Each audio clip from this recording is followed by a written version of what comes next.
is not a labor issue. This is an American issue. Unionization and collective bargaining are part of the American way that we won at Blair Mountain in 1921. The governor of Wisconsin should be recalled. We're here to stand with the unions in Wisconsin. Good, how are you? And ask the world, which side are you on? One day more. People, let me tell you what we're fighting for. We're fighting for our future, don't you understand? We don't need your pity, we just need your helping hand. How long? One day more. How long? One day more. Breaks my heart what's happening in Ohio. Unfortunately, there's a national agenda out there right now. It's a national agenda, an assault on workers, and an assault to rip the heart out of the middle class, and an orchestrated effort to create a permanent low-wage society, sisters and brothers. And the epicenter of this movement is in Wisconsin and Ohio. In Ohio, and I'm hoping that Governor Kasich will be able to hear you all from here. In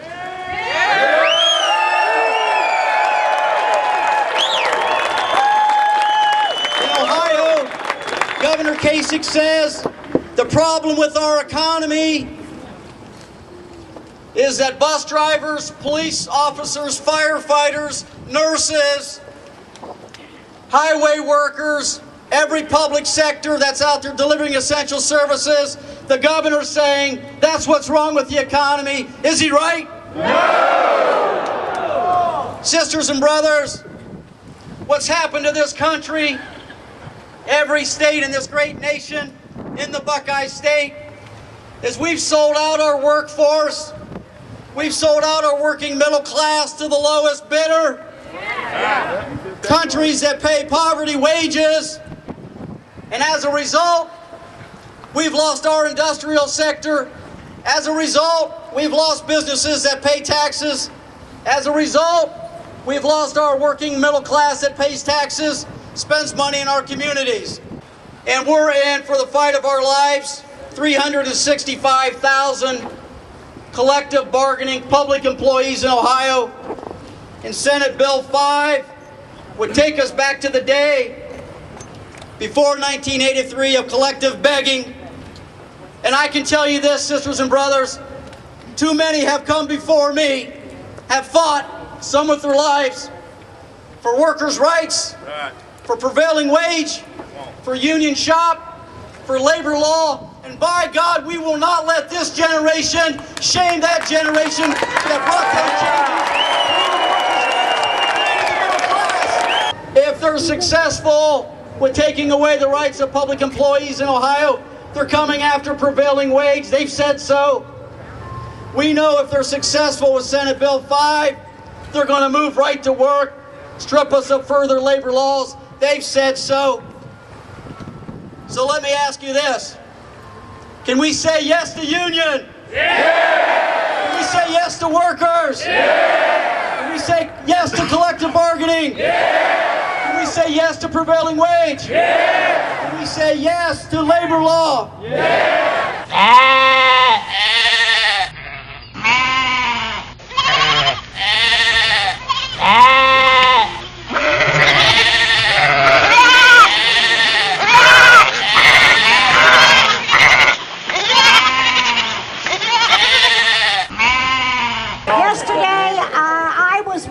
The president of the nurses in Wisconsin.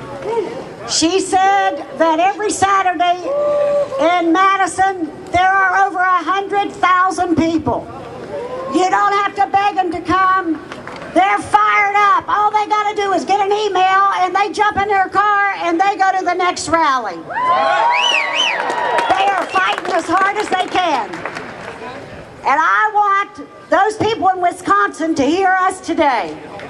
I want Governor Walker and Governor Kasich in Ohio and the rest of them to hear us today. I'm a teacher, as he said, and I want to say to Governor Walker, you need to read your history book. This is a democracy we live in. Our fathers and our forefathers have fought and died for it, and we're not going to give it up. Make no mistake, that's what this is about. They want to diminish the middle class. They want to bust the unions, and that's how they can do it. They don't want just part of your money. They want all of your money. So we need to tell Governor Walker and the rest of them that we are not going to have our voice silenced. No. It has not been silenced before, and we are not going to allow this to happen again. I'm going to take this as a teachable moment.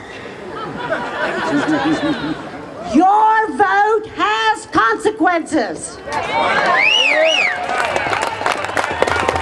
How you vote makes a difference in your lives. Now, what it took to bring us all together was one big dirty governor in Wisconsin and 18 dirty senators that went along with him.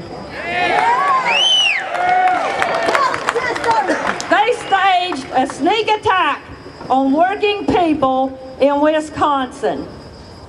AFSCME members in Wisconsin are already engaged in the next stage of this fight with full support of all AFSCME members across this country.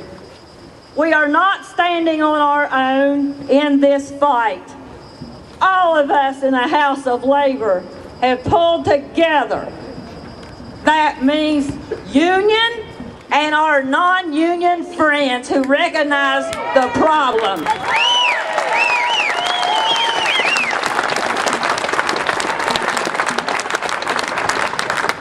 The next fight is a strong recall effort in Wisconsin aimed at the senators that have already lost the respect of the people that they were elected to serve. In 1921, 10,000 coal miners charged up the slopes of Blair Mountain amidst the heavy fire of machine guns. This battle was a culmination of a generation of struggle among coal miners to unionize and gain the basic right to collectively bargain. They are fighting against a system of exploitation and oppression maintained by co-operators through the use of violence, intimidation, and at times murder. After 5 days of heavy fighting, federal troops were called in to quell the conflict. And I can tell you it wasn't for the reason that the history books tell you. The history books say the miners lost Blair Mountain, but the history books are wrong. I've been up on Blair Mountain.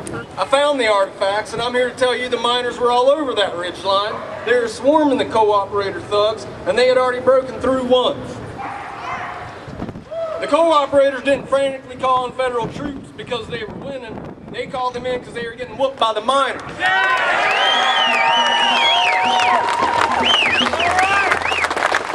The miners who came through these struggles and who formed a strong union culture were the same ones who in the 1930s through to today have migrated out of Central Appalachia, bringing their hardcore union solidarity with them to the factories in Detroit, steel foundries in Pittsburgh, and the mills of Ohio. Right. The heritage of Blair Mountain and the struggles in Central Appalachia is the heritage of all union workers.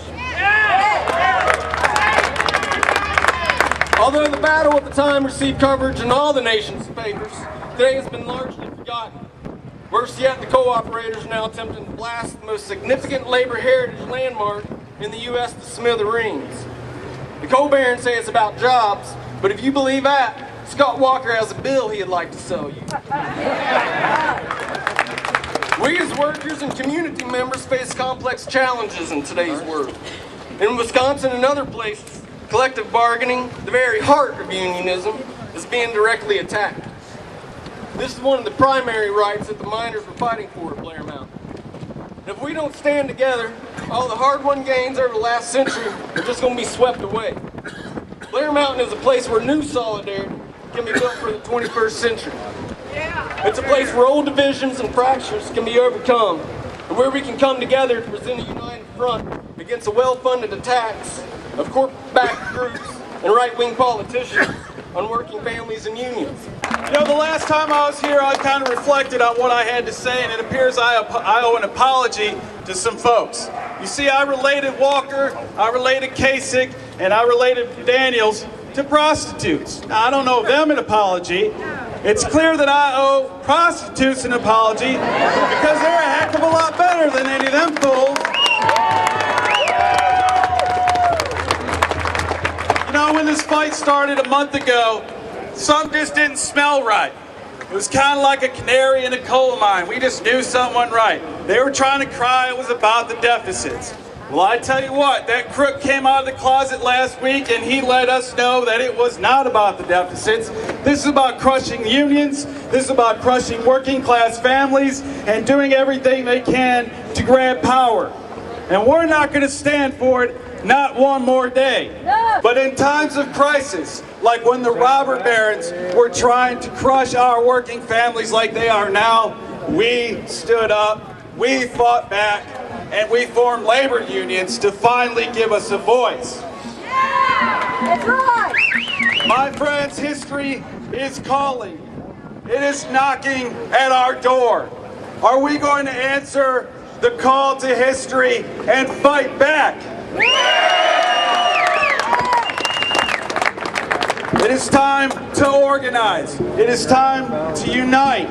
It is time to get everybody involved. It doesn't matter whether you're union. It doesn't matter whether you're a lawyer, a doctor. It does not matter who you are, because this fight is everybody's fight. For the last 40 years, the working class has been under attack in this country. But they don't do it wholesale. They do it piecemeal. They try to get us to seem like we got to be reasonable. They say, "Oh, compromise. Don't take a wage increase this year. This year we're going to cut the pensions of the lowest class workers. Next year we're going to take the vacations away." 40 years ago, what they called moderate, what they called center, today they're calling it socialism. They've shifted the center to so far to the right that the working class is not even at the bargaining table. We're not even given a seat at the table. Woo! What we need to do, though, is stand up. We got to shift that center back, and we're not going to do it by sitting around. Now, I know what all of you guys are going to do on November 4th, right? You're going to pull that lever. You're going to go out and you're going to vote. But what are you going to do on November 5th? What are you going to do on November 6th? What are you going to do on November 7th? Organize! That's right. Yeah! So I'm going to do a little call and response here. When I say, when the workers of the world are under attack, you say, what are we going to do? Stand up, fight back. When the workers of the world are under attack, what are we going to do? When the workers of Wisconsin are under attack, what are we going to do? Stand up, fight back! When the workers of this state are under attack, what are we going to do? Stand up, fight back! I just got off the phone before I got here with the Secretary of State of Wisconsin. His name is Doug Lavalette.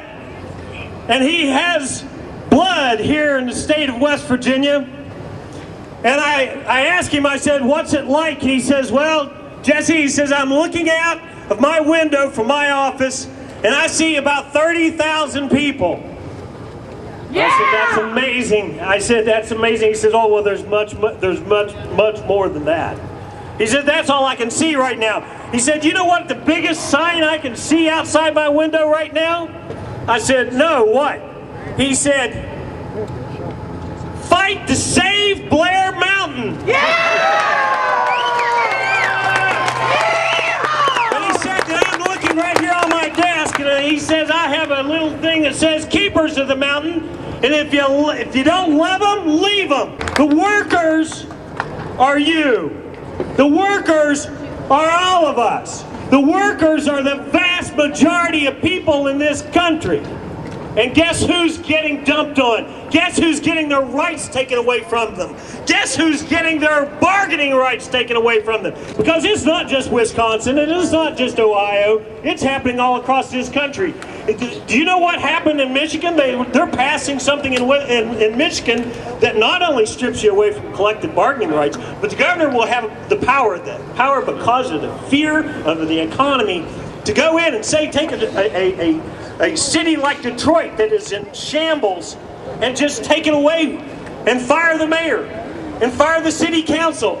Your duly elected representatives, their duly elected representatives, and take away the rights for collective bargaining as well, and the school systems, all of it. is up for grabs for the greedy rich that are running this country and running our media and running us, the people of this country, into the ground.